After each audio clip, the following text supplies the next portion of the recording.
Hello and welcome to everyone in VV education services Bhopal. आज हम इस क्लास में एमबीए थर्ड सेमेस्टर में एचआर स्पेशलाइजेशन का जो हमारा सब्जेक्ट है industrial relation and labour law, उसकी 4th यूनिट को आज हम यहाँ पर स्टार्ट करने जा रहे हैं। इसकी 4th यूनिट का फर्स्ट टॉपिक आज हम यहाँ पर देखेंगे।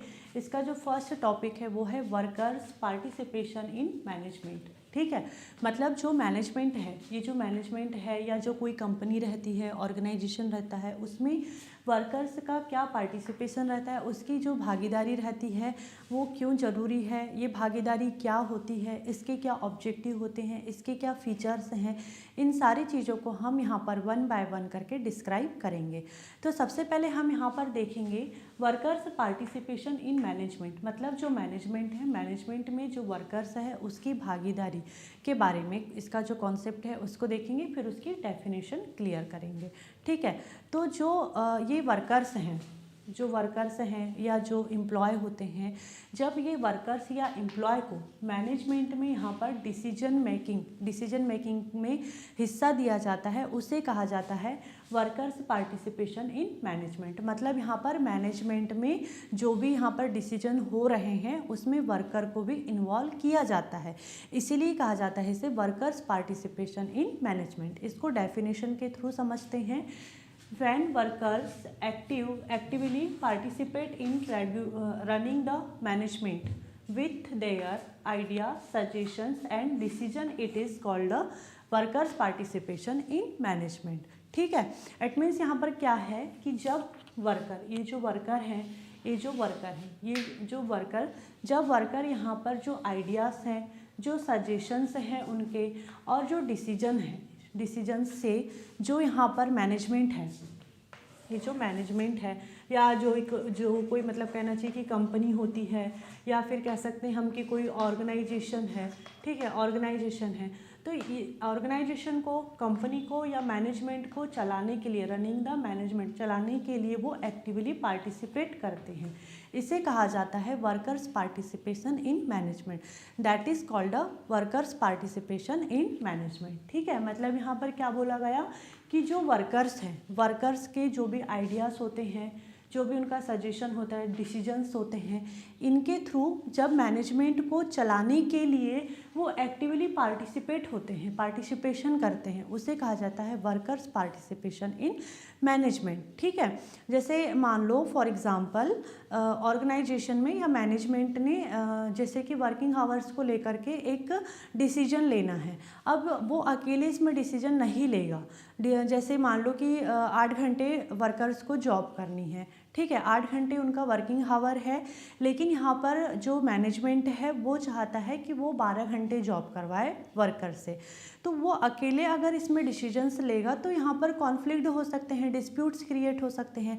लेकिन जब यहाँ पर मैनेजमेंट में जब यहाँ पर वर्कर्स इन्वॉल्व होंगे तो इससे क्या होगा, यहाँ पे वर्कर्स भी बताएंगे कि क्या वो एग्री है या नहीं उनके इस डिसीजन से, या उन्हें क्या प्रॉब्लम आ रही है, या अगर जैसे वो ओवर टाइम वर्क कर रहे हैं तो उन्हें ओवर टाइम का पेमेंट चाहिए, या जो भी वो आपस में एक दूसरे से डिस्कशन करते हैं। तो जो भी डिसीजन मेकिंग होती है, उस डिसीजन मेकिंग में जब वर्कर को भी इन्वॉल्व किया जाता है, वहाँ पर जो वर्कर है उसको भी पार्टिसिपेट किया जाता है, उसको हिस्सा बनाया जाता है, उसे कहा जाता है वर्कर्स पार्टिसिपेशन इन मैनेजमेंट। ठीक है, अब हम देखेंगे इसके ऑब्जेक्टिव को वन बाय वन, फिर उसके बाद में हम देखेंगे इसके फीचर्स को। ठीक, तो सबसे पहला जो इसका ऑब्जेक्टिव है वो है बेटर अंडरस्टैंडिंग। अब यहाँ पर जो बेटर अंडरस्टैंडिंग है वो किसके बीच में होगी, जो मैनेजमेंट है और वर्कर के बीच में होगी। जैसे मैं यहाँ पर बनाती हूँ, जैसे मान लो ये मैनेजमेंट है और जो वर्कर है, ये दो पार्टी है, दोनों पार्टी के बीच में ही पूरा वर्कर्स पार्टिसिपेशन इन मैनेजमेंट है। तो हम यहाँ पर समझेंगे अब बेटर अंडरस्टैंडिंग क्या है। तो जो मैनेजमेंट है और जो वर्कर है, ये दोनों के बीच में बेटर अंडरस्टैंडिंग होनी चाहिए। कैसे होगी, जब यहाँ पर जो मैनेजमेंट है और वर्कर है दोनों आपस में बैठ करके एक दूसरे से बात करेंगे, एक दूसरे को अपना प्लान बताएंगे, जो भी प्रॉब्लम है बताएंगे, आइडिया बताएंगे, एक दूसरे के सजेशंस, एक दूसरे को डिसीजंस देंगे, डिसीजन मेकिंग पावर रहेगी दोनों के पास में। तब यहाँ पर क्या होगा कि जो मैनेजमेंट है और जो वर्कर है दोनों के बीच में यहाँ पर मिसअंडरस्टैंडिंग क्रिएट नहीं होगी। यहाँ पर इससे क्या होता है कि वर्कर्स को पता चलता है कि कंपनी क्या सोच रही है, और जो कंपनी है, कंपनी को पता चलता है कि जो वर्कर है, वर्कर किस प्रॉब्लम को फेस कर रहा है। तो इससे क्या होगा, दोनों के बीच में यहाँ पर मिसअंडरस्टैंडिंग नहीं होगी, यहाँ पर बेटर अंडरस्टैंडिंग, मतलब दोनों के बीच में बेटर अंडरस्टैंडिंग होगी, दोनों के बीच में, किसके, मैनेजमेंट और वर्कर के बीच में।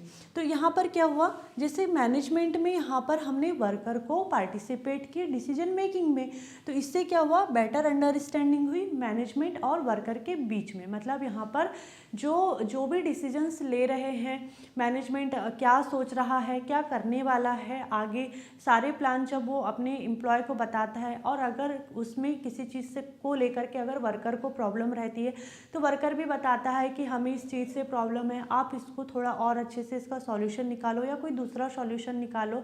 तो दोनों के बीच में यहाँ पर अंडरस्टैंडिंग रहती है। ठीक है, तो यही इसका ऑब्जेक्टिव था, मतलब मैनेजमेंट में वर्कर्स को पार्टिसिपेट करवाने का यही ऑब्जेक्टिव है कि मैनेजमेंट और वर्कर के बीच में बेटर अंडरस्टैंडिंग हो। फिर उसके बाद में है रिड्यूस कॉन्फ्लिक्ट। अब यहाँ पर जैसे देखो, अभी मैंने बताया इसी में कि जैसे कोई मान लो कि वर्किंग आवर को लेके जो एग्जांपल दी कि वर्किंग आवर बढ़ाई जा रही है, और इससे अगर जो एम्प्लॉय है वो एग्री नहीं होंगे तो कॉन्फ्लिक्ट होगा।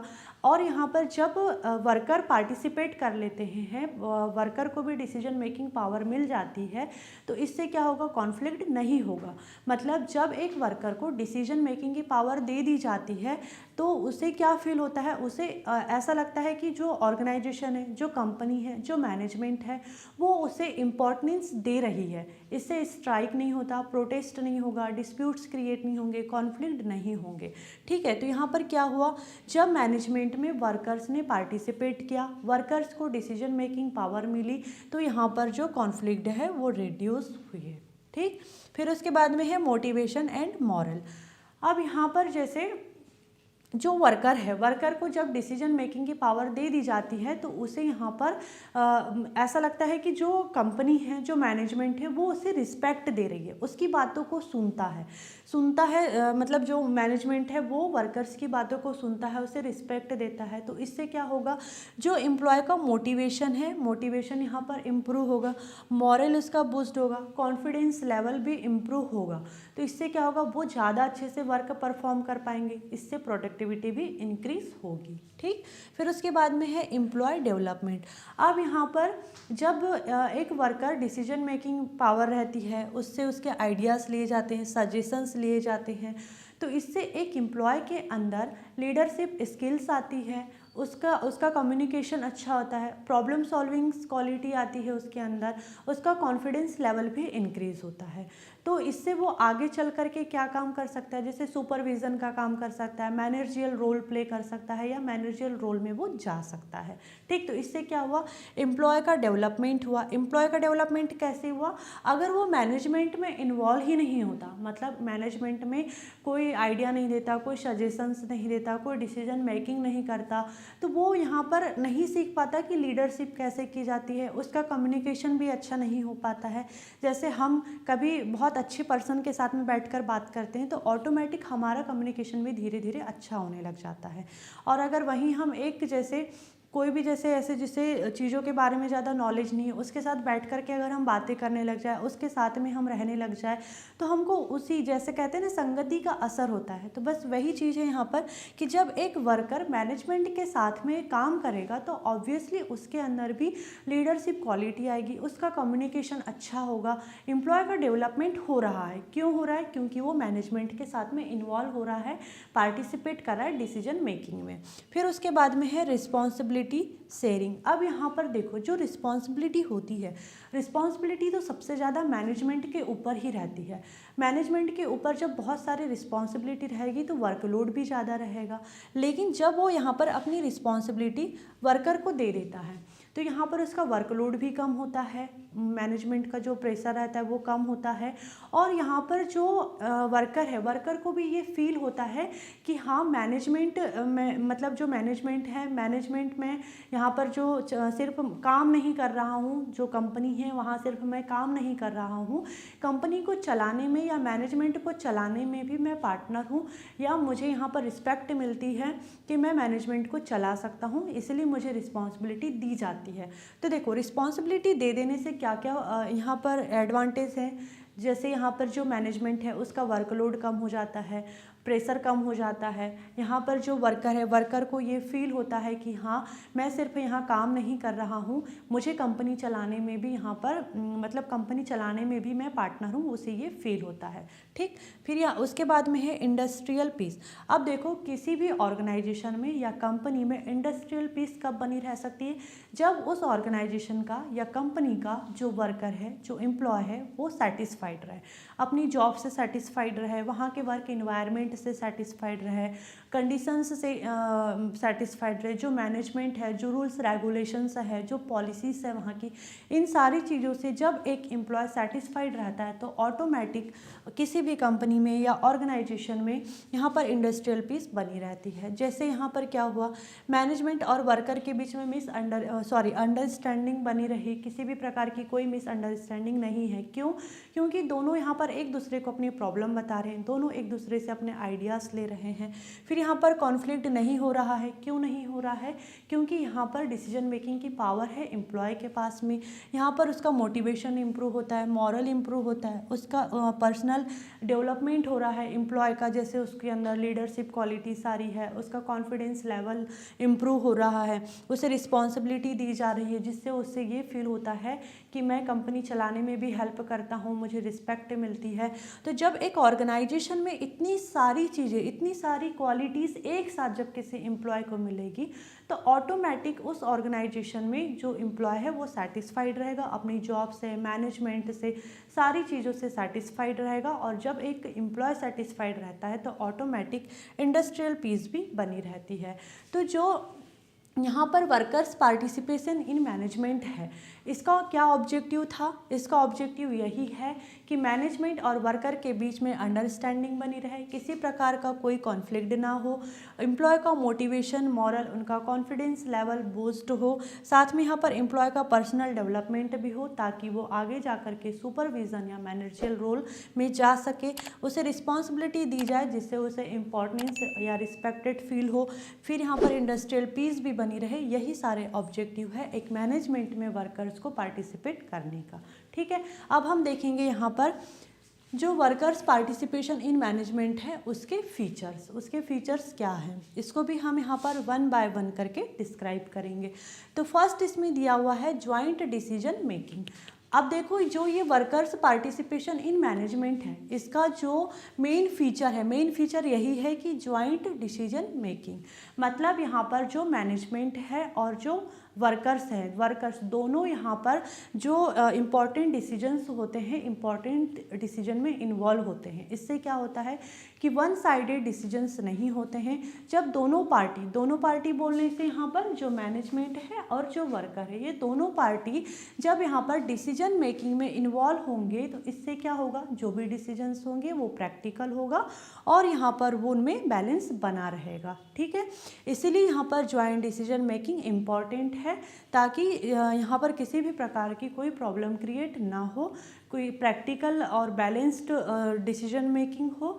ठीक, उसके बाद में है sharing of power and responsibility. जैसे मैंने अभी आपको यहाँ बताया कि रिस्पॉन्सिबिलिटी शेयरिंग, वैसे यहाँ पर जो पावर है और रिस्पॉन्सिबिलिटी है उनको शेयर करना। अब जो मैनेजमेंट है, मैनेजमेंट के ऊपर ही सारी रिस्पॉन्सिबिलिटी रहती है, उसी के हाथ में सारे पावर रहते हैं। तो अब यहाँ पर जो मैनेजमेंट है, मैनेजमेंट अपनी पावर को और रिस्पॉन्सिबिलिटी को शेयर करेगा वर्कर के साथ में। इससे क्या होता है कि जो मैनेजमेंट का जो वर्कलोड रहता है वो कम होगा। यहाँ पर वर्क भी जो मतलब ऑर्गेनाइजेशन के जो कंपनी के वर्क हैं वो स्मूथली चलेंगे, वर्क फास्ट होते हैं, मैनेजमेंट का प्रेशर भी कम होता है। ठीक, फिर उसके बाद में है टू वे कम्युनिकेशन मतलब टू वे कम्युनिकेशन कब हो पाता है? जब दो लोग आपस में बात करें तभी टू वे कम्युनिकेशन हो पाता है। तो दो लोग मतलब दो पार्टीज बोलने से मैनेजमेंट और वर्कर्स, जब दोनों पार्टीज आपस में एक दूसरे से ओपन, क्लियर और रेगुलर कम्युनिकेशन करेंगे तो यहाँ पर क्या होगा, जो मैनेजमेंट है, मैनेजमेंट जो वर्कर्स होते हैं, मैनेजमेंट वर्कर्स को अपने प्लान बताता है और जो वर्कर्स होती है, वर्कर्स यहाँ पर अपनी प्रॉब्लम मैनेजमेंट से बताती है। इससे क्या होता है, दोनों के बीच में कोई मिसअंडरस्टैंडिंग नहीं होती। ठीक, फिर है म्यूचुअल ट्रस्ट एंड कॉपरेशन। अब यहाँ पर क्या होगा, जब जो वर्कर है, जब वर्कर को यहाँ पर डिसीजन मेकिंग की पावर दे दी जाती है तो जो वर्क और इफेक्टिवली तरीके से रिप्रेजेंट करते हैं वो। अब इससे क्या होगा, जो मतलब कहना चाहिए जैसे कि कहना चाहिए जो वर्कर है, वर्कर का जो मैनेजमेंट को लेकर के ट्रस्ट यहाँ पर बिल्ड होगा। क्यों होगा, क्योंकि यहाँ पर जो मैनेजमेंट है, मैनेजमेंट ने उसे डिसीजन मेकिंग की पावर दे दिया है, इसीलिए। ठीक, अब यहाँ पर ट्रस्ट बिल्ड हुआ, मतलब जो म्यूचुअल ट्रस्ट एंड सहयोग, दोनों का आपसी सहयोग रहेगा, दोनों का एक दूसरे पर ट्रस्ट रहेगा, म्यूचुअल ट्रस्ट एंड कॉपरेशंस। अब इससे क्या हुआ कि जैसे कॉन्फ्लिक्ट नहीं होंगे, डिस्प्यूट्स नहीं होंगे, ऑल ओवर जो टीम है उसका डेवलपमेंट होगा, वर्क फास्ट होगा और इफेक्टिवली तरीके से होगा। ठीक, जैसे यहाँ पर जो मैनेजमेंट है और मैनेजमेंट है और जो वर्कर है, यहाँ पर क्या होगा, जब यहाँ पर म्यूचुअल ट्रस्ट एंड कॉपरेशंस होगा, मतलब वर्कर को जो डिसीजन मेकिंग की पावर दे दी जाएगी, तो इससे क्या होगा, जो वर्कर है, वर्कर के अंदर ट्रस्ट आएगा, किसके लिए, मैनेजमेंट के लिए, जिससे क्या होगा, कॉन्फ्लिक्ट और डिस्प्यूट्स नहीं होंगे। ठीक, और साथ ही यहाँ पर ओवरऑल टीम का डेवलपमेंट भी होगा, साथ ही यहाँ पर जो वर्क है वो इफेक्टिवली तरीके से और फास्ट होगा। ठीक, एक एक पॉइंट को बहुत ही ध्यान से समझना। ठीक, उसके बाद में है वर्कर्स इन्फ्लुएंस ऑन पॉलिसीज। अब यहाँ पर देखो, जो भी कंपनी की या मैनेजमेंट की जो भी पॉलिसीज होती है, पॉलिसीज का वर्कर्स पे क्या प्रभाव पड़ता है। अब किसी भी कंपनी में पॉलिसीज किस चीज़ को लेकर के बनती है, वर्किंग आवर्स को लेकर बनती है, सेफ्टी को लेकर बनती है, वेलफेयर्स को लेकर बनती है, ट्रेनिंग को लेकर के बनती है। तो इन सारी चीज़ों का जो इनपुट है वो डायरेक्ट वर्कर पे रहता है। ठीक है, मतलब जो भी पॉलिसीज़ अगर बनाई जाएगी ऑर्गेनाइजेशन में तो उसको ग्राउंड लेवल रियलिटीज़ के बेस पर बनाया जाता है, या जो ग्राउंड लेवल की रियलिटी रहती है उसको ध्यान में रख कर के बनाया जाता है। क्यों, ताकि जो वर्कर है, वर्कर उसे ईजीली एक्सेप्ट कर सके, इसीलिए। ठीक, फिर है इम्प्रूवमेंट इन वर्क क्वालिटी। अब यहाँ पर जो वर्क क्वालिटी है, जैसे मान लो कि वर्कर के पास में डिसीजन मेकिंग की पावर है, उससे सजेशंस लिए जा रहे हैं, उससे आइडियाज़ लिए जा रहे हैं, मतलब जो वर्कर ने सजेशन दिया है उस सजेशन को कंसीडर कर लिया जाता है। तो इससे क्या होगा, वर्क प्रोसेस फास्ट होगी, यहाँ पर एरर्स कम होंगे, प्रोडक्टिविटी इंक्रीज होगी। क्यों, क्योंकि वर्कर्स ने जो सजेशन दिए हैं अगर उसको मैनेजमेंट एक्सेप्ट कर लेता है, कंसीडर कर लेता है, तो इससे क्या लगता है वर्कर को कि हाँ, मैनेजमेंट मेरी बातों को सुनता है, हमें रिस्पेक्ट देता है, हमें इम्पोर्टेंस देता है। तो इससे वो क्या करेंगे, बहुत अच्छे से वर्क करेंगे, उनका कॉन्फिडेंस लेवल इंक्रीज़ होता है, इससे प्रोडक्टिविटी भी इंक्रीज़ होगी, एरर्स कम होते हैं। ठीक है, और जो वर्क प्रोसेस होती है वो भी फास्ट हो जाती है। फिर है सेंस ऑफ बिलोंगनेंस, मतलब अपनेपन का भाव। अब यहाँ पर देखो, जब एक वर्कर को डिसीजन मेकिंग की पावर दे दी जा रही है, उसे पावर और रिस्पॉन्सिबिलिटी दी जा रही है, जब मैनेजमेंट यहाँ पर कम्युनिकेशन कर रहा है, उसे ओपन, क्लियर और रेगुलर कम्युनिकेशन कर रहा है, उससे उसकी प्रॉब्लम पूछ रहा है, फिर यहाँ पर जो मतलब कहना चाहिए कि मैनेजमेंट भी एम्प्लॉय के ऊपर ट्रस्ट कर रहा है, तो इससे जो वर्कर है, वर्कर भी यहाँ पर मैनेजमेंट के ऊपर ट्रस्ट करता है। फिर यहाँ पर वर्कर्स को ध्यान में रखते हुए, उनकी कंडीशंस को ध्यान में रखते हुए पॉलिसीज़ बनाई जा रही है। यहाँ पर जो मतलब कहना चाहिए कि जो भी वो डिसीजन मेकिंग कर रहे हैं, डिसीजन मेकिंग के लिए जो भी सजेशंस देते हैं या जो भी उनके आइडियाज़ रहते हैं वर्क करके, उनको मैनेजमेंट कंसीडर कर लिया जाता है। तो इतनी सारी चीज़ें जब एक ऑर्गेनाइजेशन में किसी भी एम्प्लॉय को मिलती है या वर्कर को मिलती है तो उसे अपनेपन का फील होता ही है। उसे ये फील होने लग जाता है कि ये कंपनी सिर्फ मेरे से काम नहीं करा रही है, सिर्फ मुझे काम के बदले पैसे नहीं दे रही है, मेरे वेलफेयर के बारे में सोच रही है।